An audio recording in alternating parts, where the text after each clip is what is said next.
Welcome to Hebrew Story Hour. We are making our way through Genesis. Today, our story is Genesis 28. It's not quite as long as some others, so we'll have plenty of time for discussion. And we're really getting into the Jacob stories now. So, the Lord bless the reading of his word. We're going to start with Genesis 28, verse 1.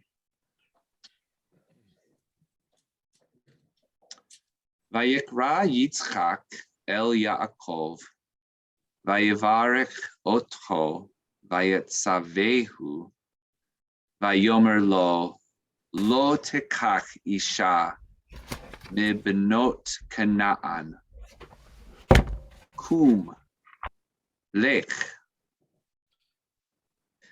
Padena Aram, Beta Vituel Avi Imecha. V'kach lecha misham isha, mibnot Lavan achi imecha. We're in verse 3. Ve'el Shaddai yivarech otcha v'yafrecha v'yarbecha v'hayita likhal amim. Verse 4. Vayitin lecha et birkat Avraham lecha u lezaracha itach lerishtacha et eretz migurecha asher natan Elohim laAvraham. And verse 5. Vayishlach Yitzchak et Yaakov vayelech Padena Aram el Lavan Ben Betuel ha Arami Achi Rivka Em Yaakov Va'esav. Okay, translate the first 5 verses. Isaac called to Jacob, and he blessed him, and he commanded him, and he said to him, You shall not take a wife from the daughters of Canaan. Get up and go to Padan of Aram, to the house of Betuel, the father of your mother, and take for yourself from there a wife, from the daughters of Lavan, the brother of your mother. And El Shaddai, could say God Almighty, may El Shaddai bless you, and may he make you fruitful and multiply you, so that you might be a congregation of people. And may he give to you the blessing of Avraham, to you and to your seed with you, for you to inherit the land of your sojourning, which God had given to Avraham. And Isaac sent out Jacob, and he went to Padan Aram, to Lavan, the son of Betuel, the Aramean, the brother of Rivka, the mother of Yaakov and Esav. Okay, verse 6. Vayar Esav ki ve'rach Yitzchak et Yaakov vashilach otho Padena Aram lakachat lo misham isha v'varacho otho vayitzav alav lemor lo tekach isha mibnot Canaan vayishma Yaakov el Aviv ve'el imo vayelech Padena Aram vayar Esav ki ra'ot banot Canaan ve'enei Yitzchak Aviv. In verse 9, vayelech Esav el Yishmael vayikach et machalat bat Yishmael ben Avraham achot Nevayot al nasav lo laisha. Okay, pausing there and going back to verse 6. And Esau saw that Isaac had blessed Jacob, and he sent him to Padan Aram to get for himself from there a wife.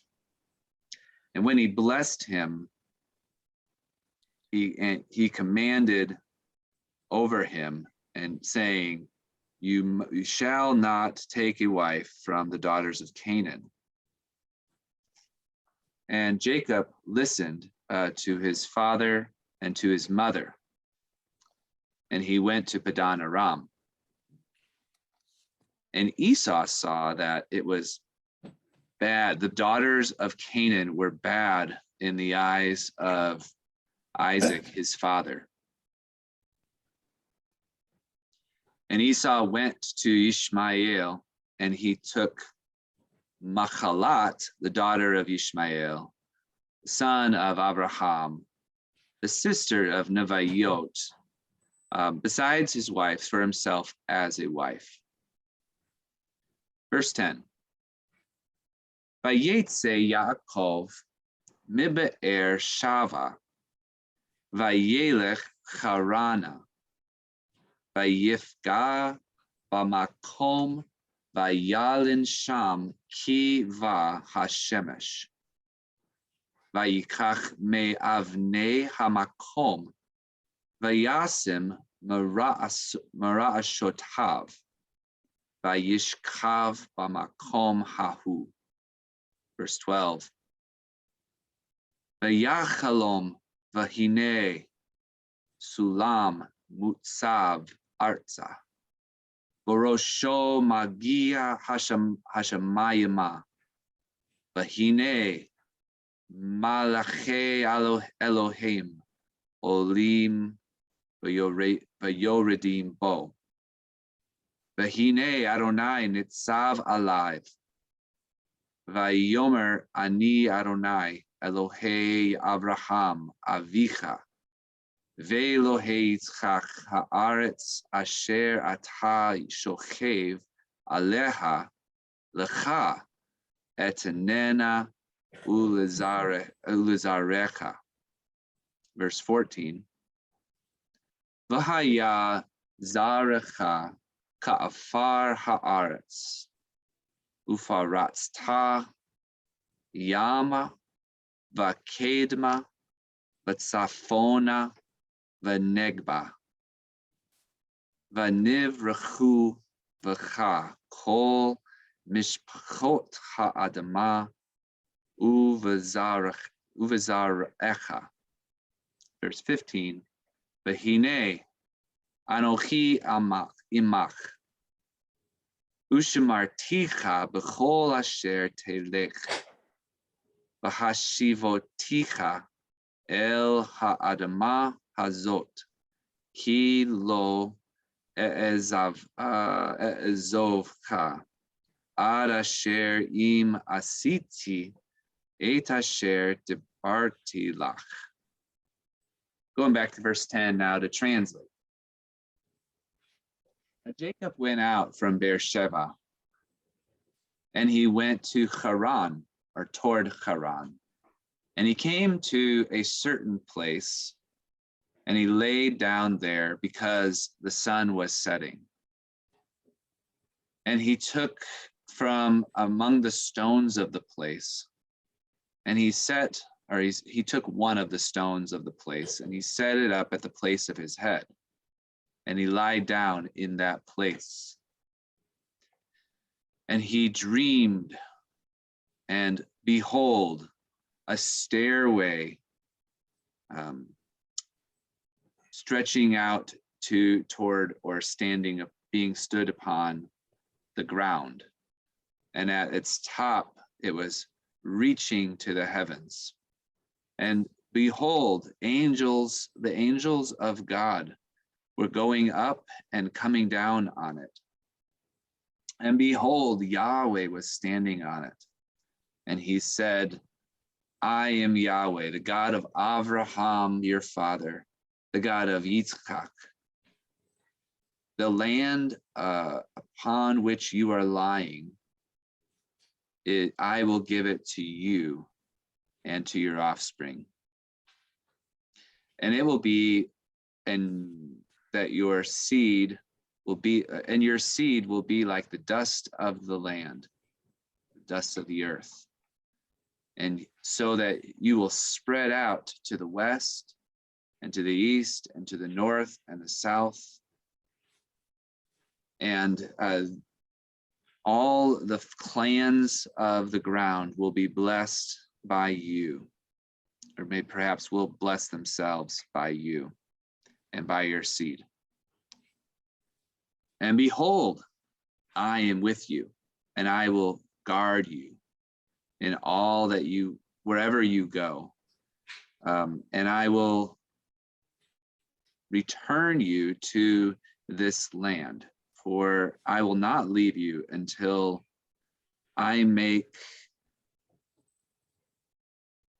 or that which I will, well, it's basically, I will not leave you until I do what I said I would do, what I've said to you.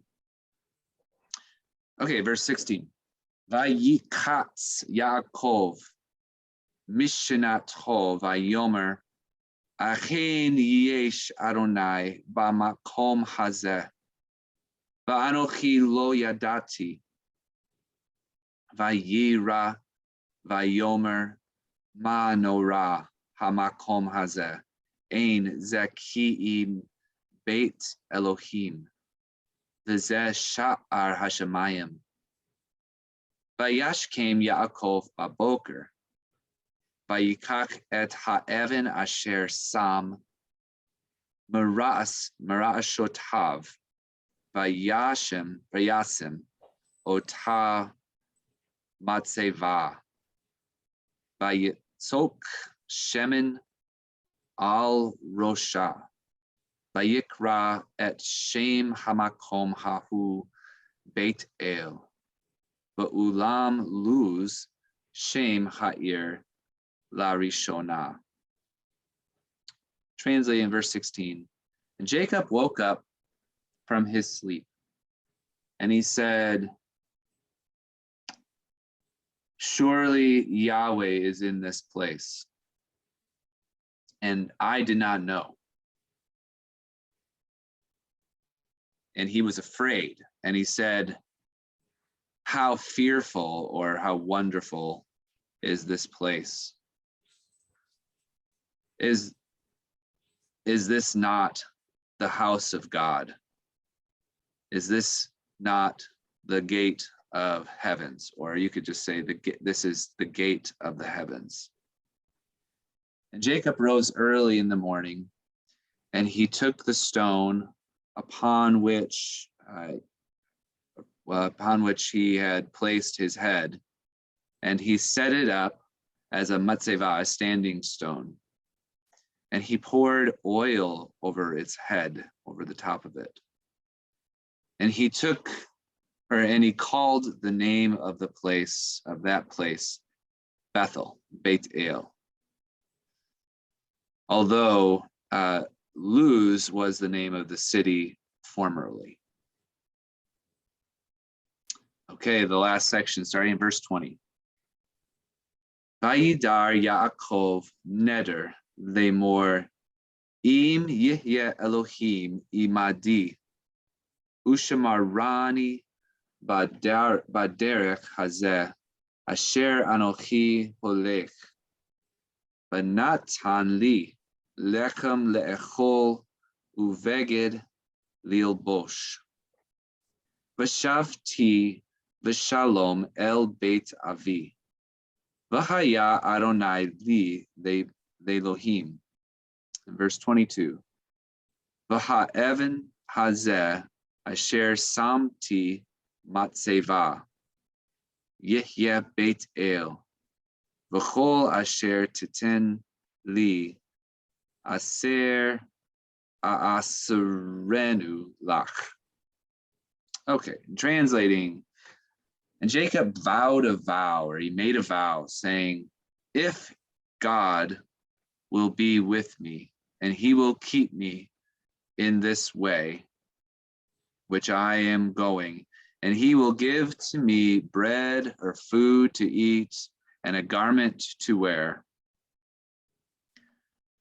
I will return in peace to the house of my father.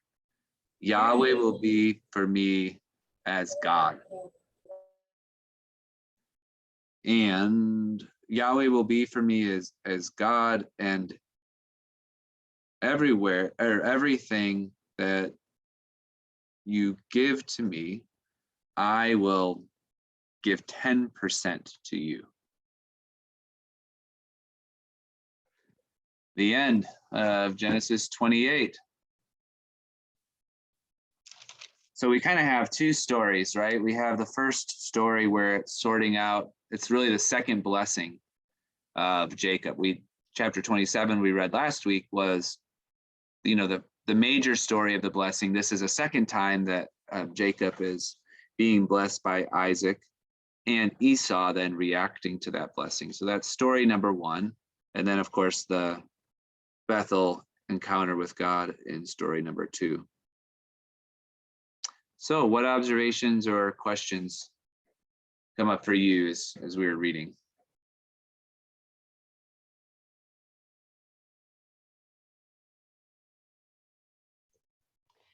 I'm curious about the variety in the names of God that appear here. Like you've got El Shaddai appears early, and then the spelling of the holy name of God, the vowels are different in different places, and I'm curious about that.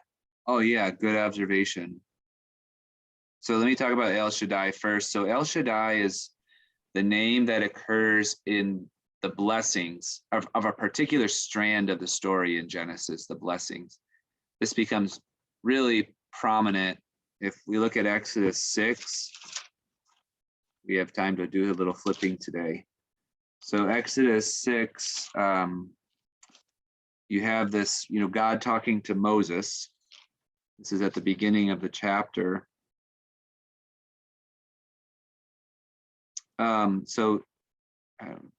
I'll just translate, but Exodus 6 verse 2, God Elohim said to Moses, or spoke to Moses, and he said to him, I am Yahweh. So we have the divine name.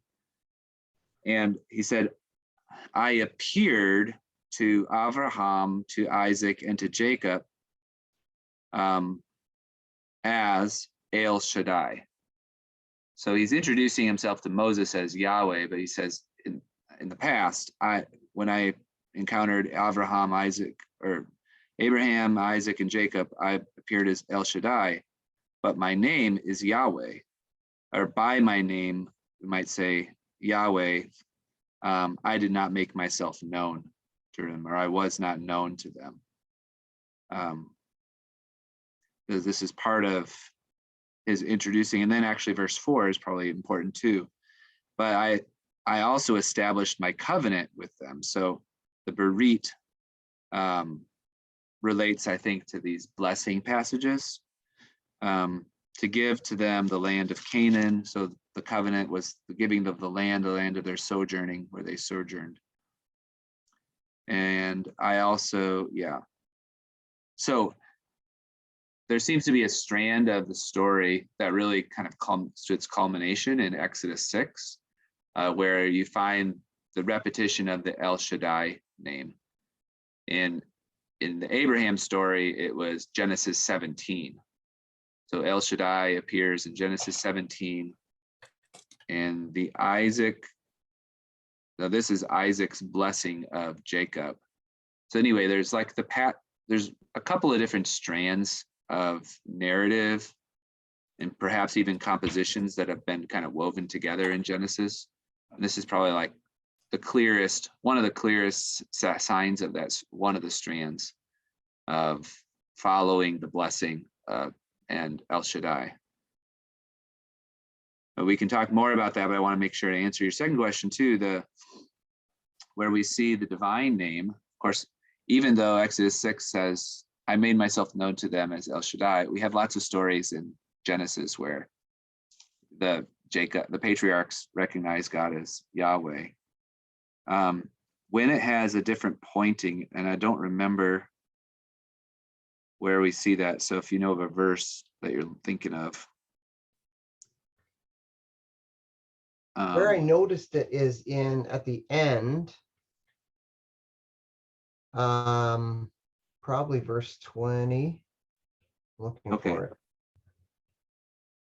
it. The vowels are different than the standard, like the vowels for Adonai that appear under the tetragrammaton. Yeah, they're verse 22. Verse 22, the very last verse. Yeah. Yeah. There's a Hirik, and then there's a Segol later, and I just thought, oh, that's different. I think I know what I'm looking for the particular one in verse 22, because you have a verb there of yeah. Oh, hang on, maybe that's it. Is that's it's kind of the verbal nuance that he will be, or it will be, talking about the stone in this case. So that's the verb.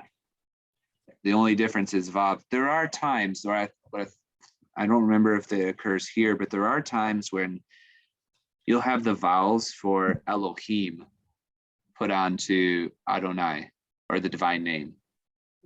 And that usually they do that when Adonai, the divine name, Yahweh, divine name, is preceded by the actual word for Lord, Adonai. Yeah. So that they don't say Adonai, Adonai, they say Adonai Elohim. So they put the vowels for Elohim with the divine name. I think that might be it. In verse 20, it's the part where it says if it is Elohim. And again, I saw God in the English, and then I saw that, and I don't know, it's different. But it's two different words. Yeah, the verb there as well. But you're right, though, that this does occur.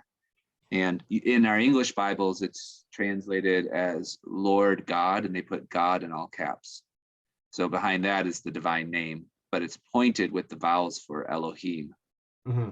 So it's kind of following the same tradition. Good. Other comments or questions on the divine name stuff, or the names for God, either El Shaddai or? Could you elaborate just a little bit on the significance of El Shaddai? I've heard different things, and of course it's often rendered God Almighty. I don't know if that's the best translation. Just wanted your take on that. Yeah, good question. El is clear enough as a name for God, and El can mean God generally, but El is also a name for a particular deity in the ancient, in the kind of the Semitic world, and used as a name for, like, an alternative name for Yahweh. Whereas Elohim is more of a generic title, God. Shaddai is harder. It is traditionally understood as kind of God's power or might, almighty. Although a good argument has been made that it relates to the word for mountain. So it doesn't really make sense to me in the Genesis blessings that there's no really relationship to mountains. But perhaps that El Shaddai means the God of the mountain.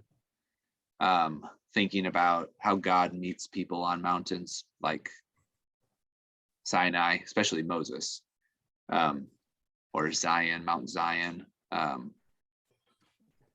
It might have some relationship to holy mountains in other places. If that's right, kind of there's a lot of uncertainty. It's kind of shooting in the dark to some extent, but there seems to perhaps be some relationship with God, kind of Yahweh coming out of Edom and Mount Sinai, that area. So perhaps something along those lines, but it really does take on this kind of covenantal nuance in these Genesis narratives. Yeah, I saw another hand up. Yeah, Betty? My understanding, like I say, I don't know Hebrew, but my understanding is also it can mean the breastfeeding one. When David looks up to the hills for his help. My help comes from the Lord, the idea of nurture. So because for them, they use the same shapes for different aspects, and you're supposed to know the context. So if that helps. Yeah, well, the context is probably, Nobody in a teenage class wants to mention that. Everybody will start laughing, you know. But anyway, that's my understanding. yeah, the context is the best clue into any of these. And that's why I would say, even if it has some sort of meaning as of almighty or mountain or something, really where we're seeing it consistently is in these promise texts, or the God, almost like El Shaddai conveys this meaning of the God of the promise or something. Shaddai does not mean promise, but in the context, that's kind of the association of, that's the point that's being made when El Shaddai is used. Support. We've had other names like the God El Roy or Roy, and the Hagar stories we've had, and so El is used there. We've had in Genesis 22, it's Yahweh, Yireh, Yahweh will see to it. So there we have a lot of names will have the actual divine name or name of the God, and then followed by some sort of descriptor. And then, but the whole thing is essentially a name.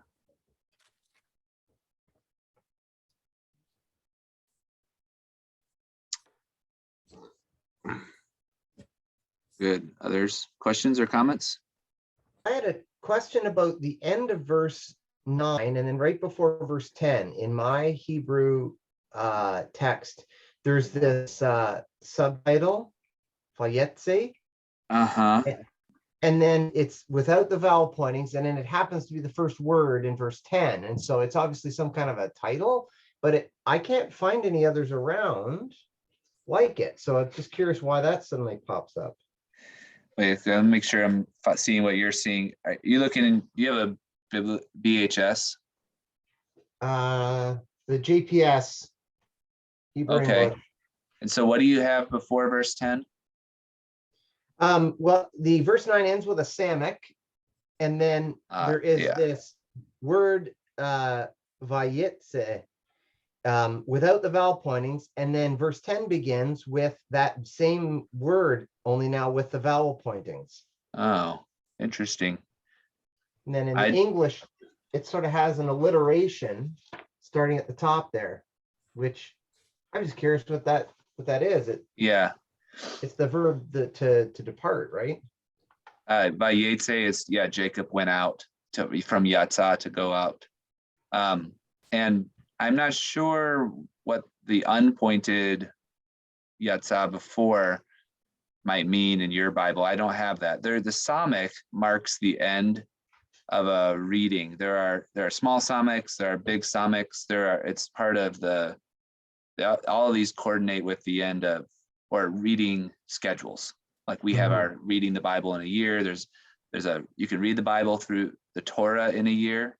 You can read and some of these Psalmics mark the end of those passages. You'll notice, I don't know if you have this, but in mine, you also have really small, if anybody else has the BHS, you'll see a really small Kof and a Vav. And those are numbers. They have little dots above them. I'm not sure, Noel, what you have, what your Yatzah might mean, but in any case, this is like a major break in this is the end of one story. Now we're gonna have the beginning of a new story. And that's a kind of an old tradition of pause. So it might be that in yours that they're using Yatzah as a title because it's the first word of sort of this new epic, new segment of story.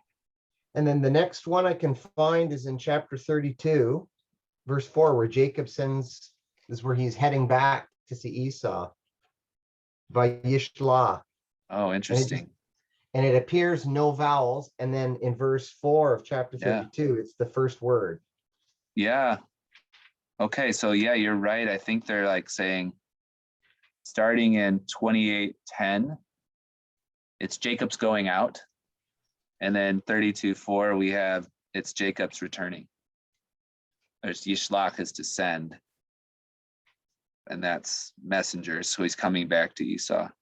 And then in So- chapter 37, verse 1, there's a Vayeshev, which is now Jacob settles. Yeah.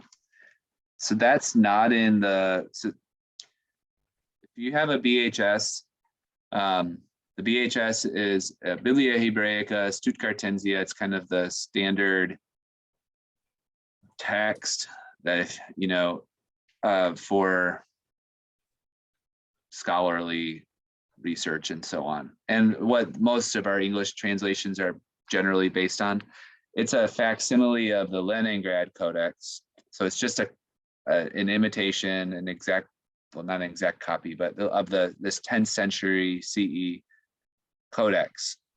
So those titles are not in the Leningrad Codex, but I kind of like it, that they're marking these stories, and I'm guessing that's not, there are major breaks in the Leningrad Codex. They're with these small psalmics and with their numbering, with really small letters, they're numbering these sections, because after 32 verse 4, we also have a number. We have a small pay and a number and then a big psalmic. So what I think your Bible is doing is just giving titles based on the first word of that section to these new, and it kind of works. Jacob's going out, Jacob sending forth, and then Jacob settling. It kind of works better than probably a lot of our titles in our English Bibles. It's good. I'm glad you're asking about it.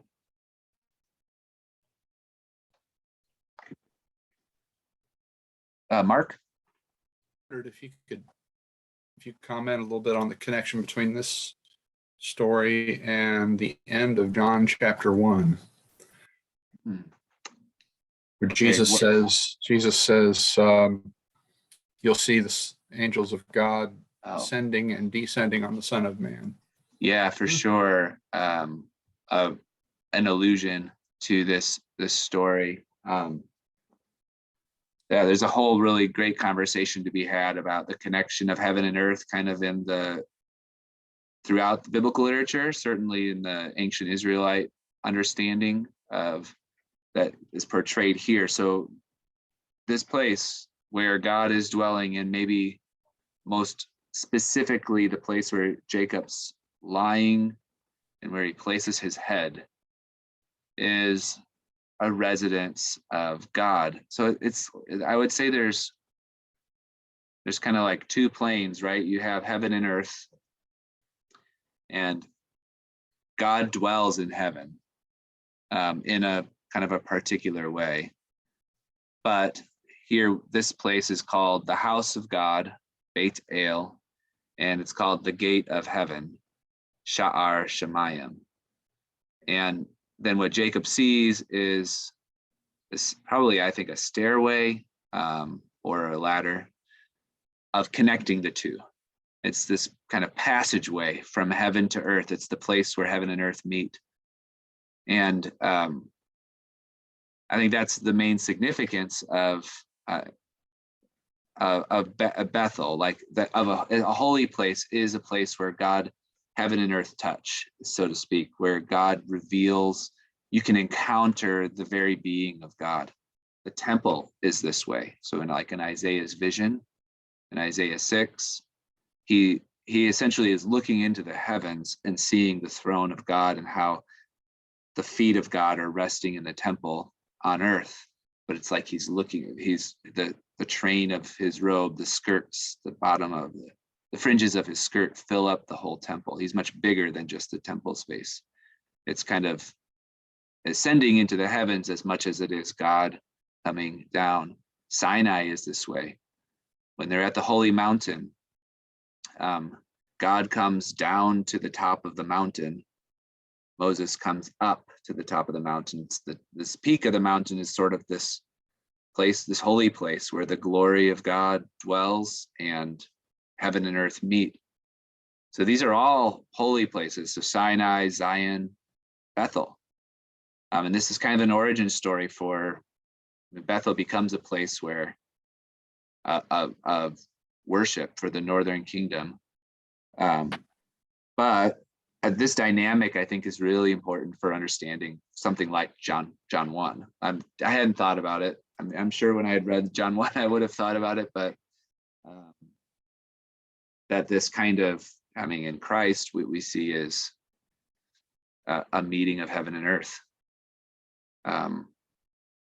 Like being in the presence of Christ is like peering into the heavens in a sense. That might be where I would go with John 1. Maybe there's some other comments or questions on that though. Scott? I'm curious too, Mark, if you're making some connections to the opening of John as well, with the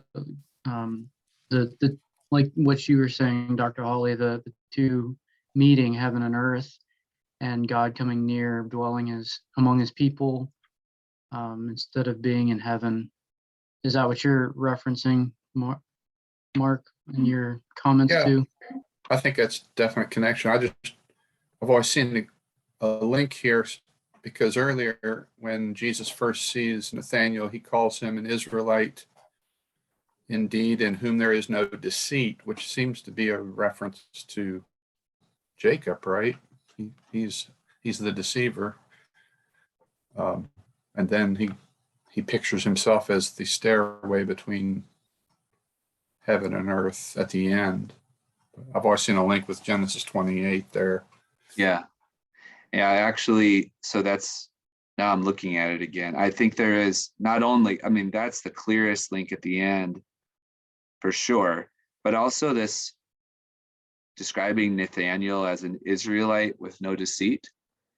That may be sort of you belong to the people of Jacob, but you don't have the kind of deceit associated with the story of Jacob. So that, especially once you see the second link, that first link becomes a kind of a possibility, which might be the reason why Nathanael says, "How do you know me so well?" Like, well, I just told you you're not a liar. It's like this kind of, Nathanael is so convicted by this, but perhaps he picks up on the illusion or something. It's good.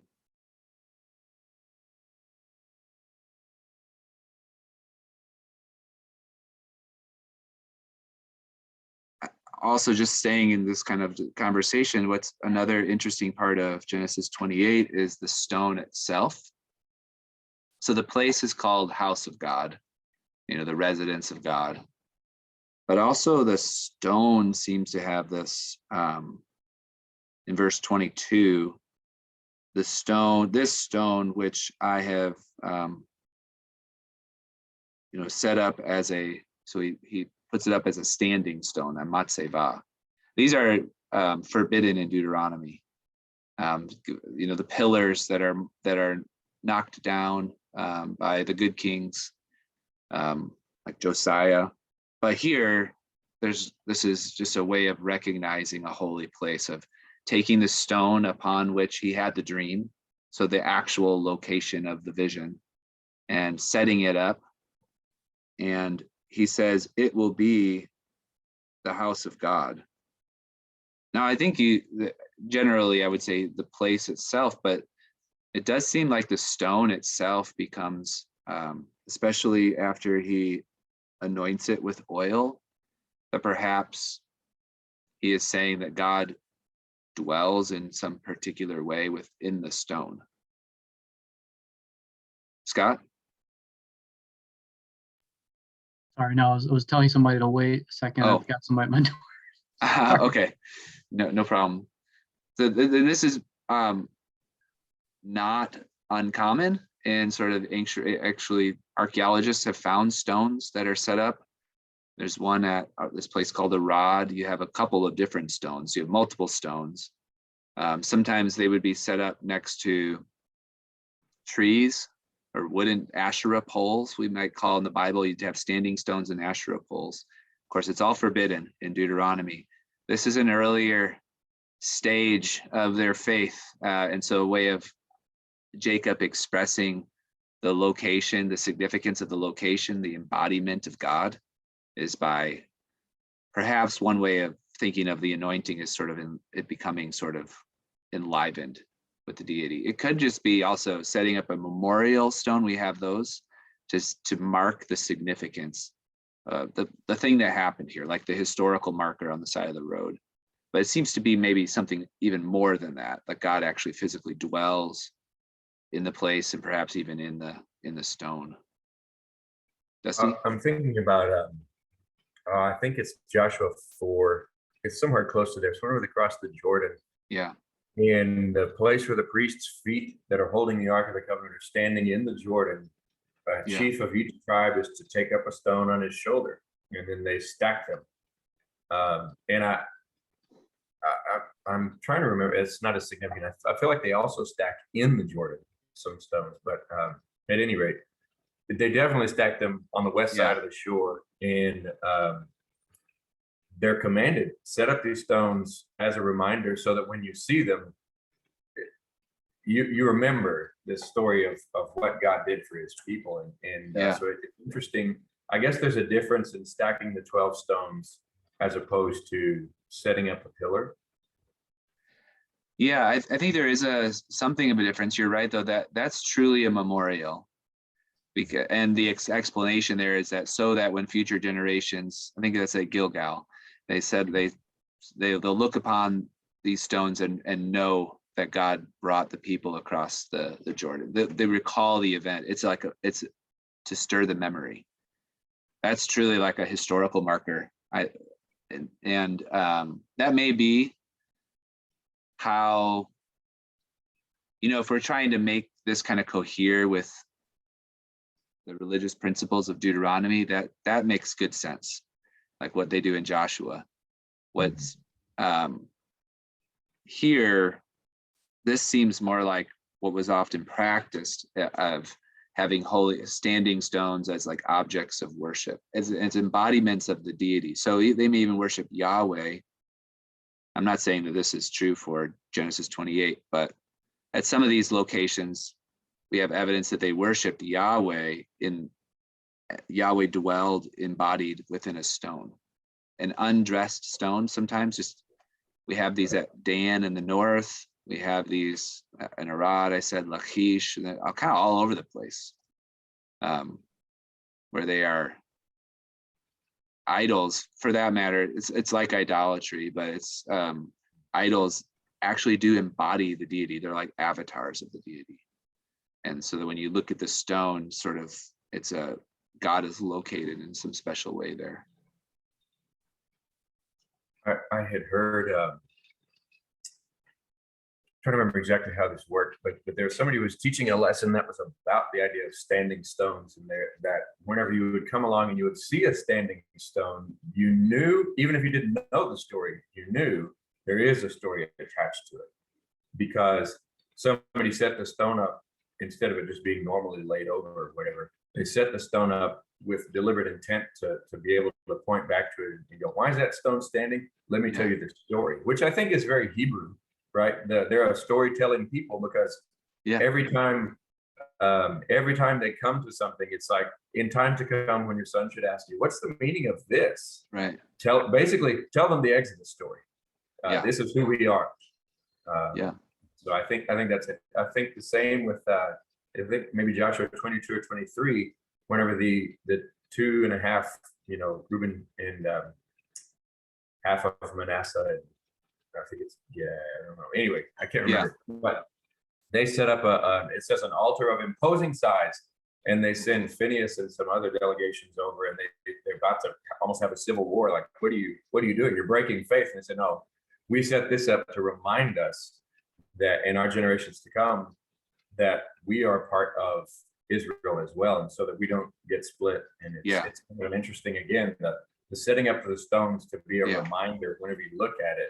But I see also very much what you're saying of, if it becomes an idol, then we start to have a problem. So if it's just a reminder and a memorial, that's different than becoming an idol, right? Yeah, right. Yeah, this, I would say there are kind of two different types of stones, a memorial stone and a standing stone, a matzeva. Do they And have different names?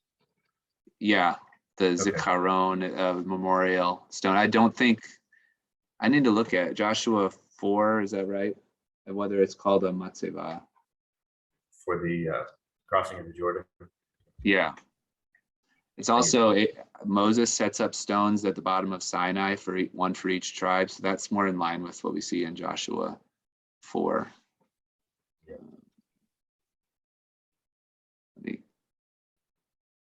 Others can throw in if you've got some insight here. But Yeah,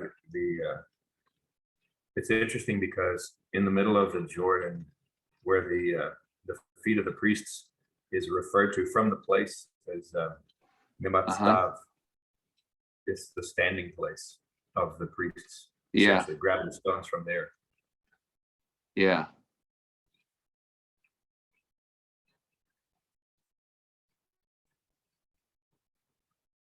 Judges 9:6 has this oak and the pillar of Shechem, which is, in that place, it's in the context of making a covenant. So it's marking a place of a covenant.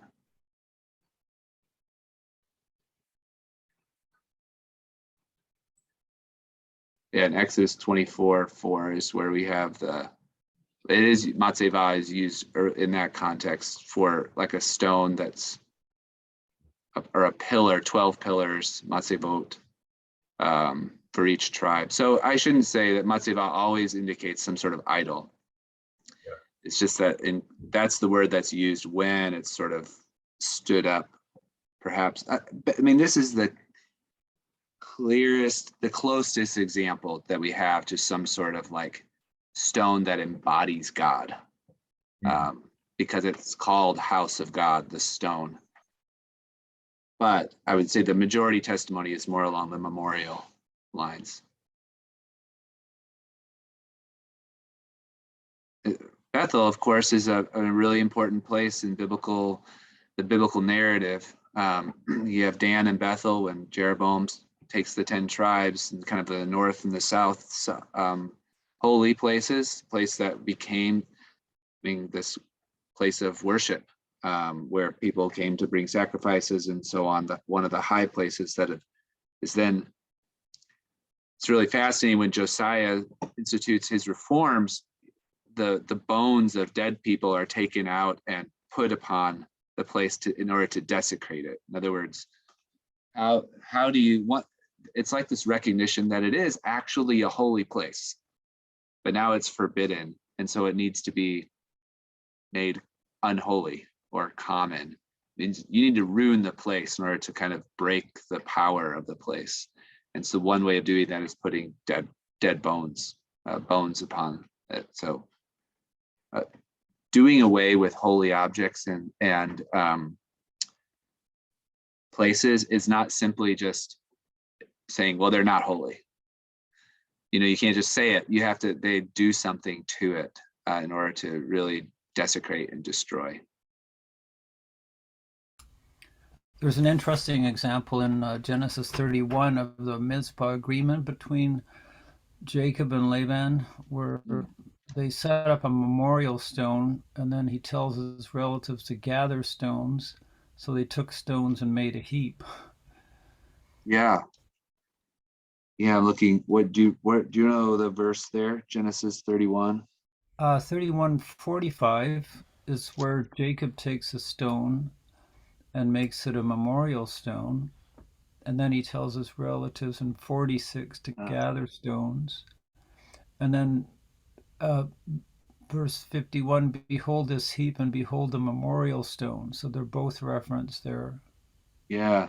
But and good. In 52, yeah, the heap and the memorial stone. Never thought of that before. Well, and that's a matzeva in 45 too. So that's a covenant text. So they're making a covenant. And in some ways, the stone like bears witness to, not just reminds people of, but bears witness to the covenant. Yeah.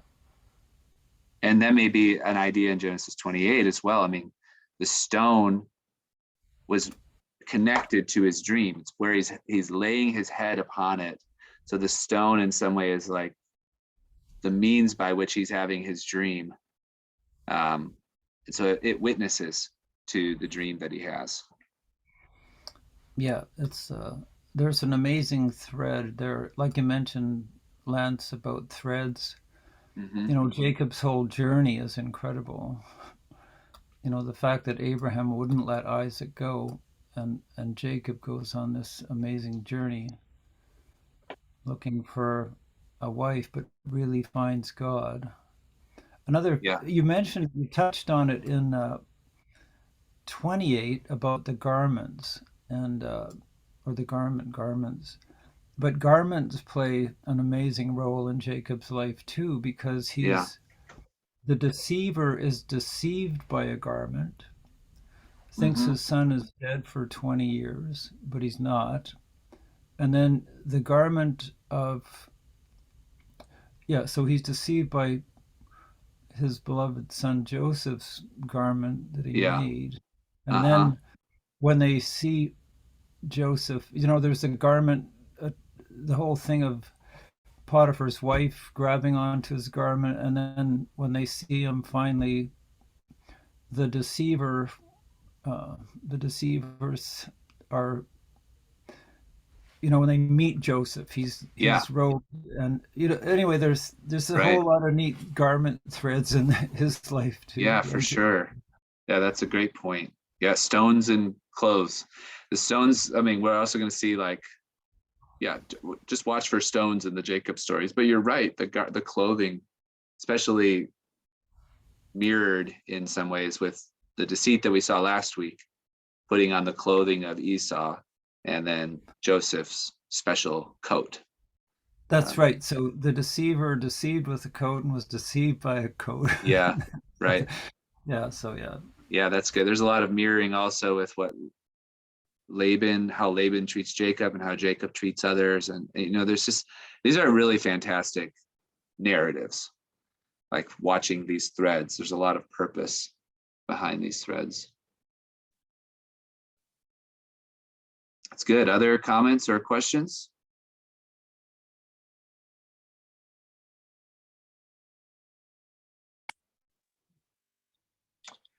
Is there a connection between the discussion of the rocks we just had and the rocks that gave forth water in the wilderness? Not that I've put together. Okay. Because I've always wondered, like, what was the problem? Like, why did God not want the rock hit? Yeah. It was somehow another holy. Right. Yeah. It might be making sense. I see what you're saying. One of the times he's commanded to strike the rock, and the second time he's commanded to speak to the rock. And the second time he hits it again, and actually hits it twice. I think it's more of an issue of you didn't do what I asked you to do than it is that the rock is the holy thing. That's my opinion. But because one time he strikes it, one time he's not supposed to.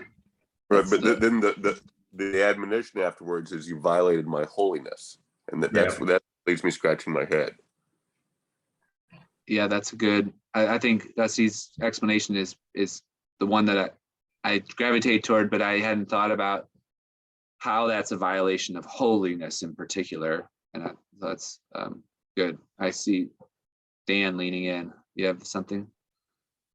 I'd like to present the idea that what God is doing is transitioning his people from thinking especially focused on the material to especially focused on that which is not material. And in that transition, there's a time where they might associate the specialness with the rock. He's trying to grow them past that to looking at the specialness that is not in the rock, but that has touched the rock. Yeah. Where the rock is not a house, more like a tent, something that another world has touched and then moved on. I think that this taking of Bethel from a holy place to a non-holy place is part of that transition. I don't want you to think about the place anymore. I want you to move beyond that. It was a starting place. That was kindergarten. Now you're ready for grad school. Let's go on and think about what this represents that is holy. When Moses was told at first, strike the rock. Okay, Moses, you're at that level. Now it's time to grow. Don't strike the rock, because the rock's really not what your focus is. You're looking at who empowers that rock. Yeah. It's that growth from the material to the supernatural, I think, explains that movement. Yeah. I did have a question about, you've put the M at the front of Metzarim, but the verb is actually the tzavar, right? What verse are you looking at? Well, when I was looking in Genesis 28, there's this the verb with tzavar is used, but there's no ma in front of it. Like this is a memorial, and I was wondering why the ma was added in front. In what you were quoting. Do you remember the verse? It's the stone. For the mitzvah. Yeah, it's down like 1819. Let's keep on going here.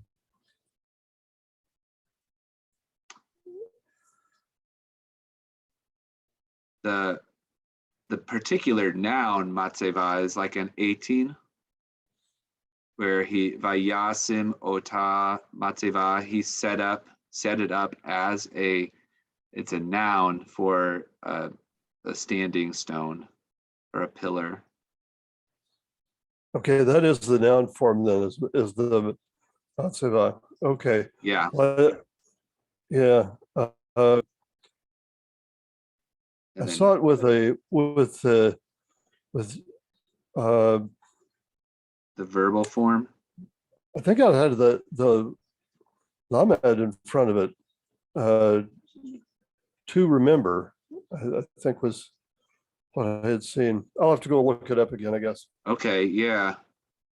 Yeah, you do have another verb, tzava, to command, but I don't think that's what you're thinking of. The remembering zakar, a memorial, that has this idea, but here he set it up, he anoints it, he calls the name of that place house of God, Beit El. We have this like parenthetical reference that it used to be called Luz, and we actually have Luz appear a few times. And then he vows, and so on.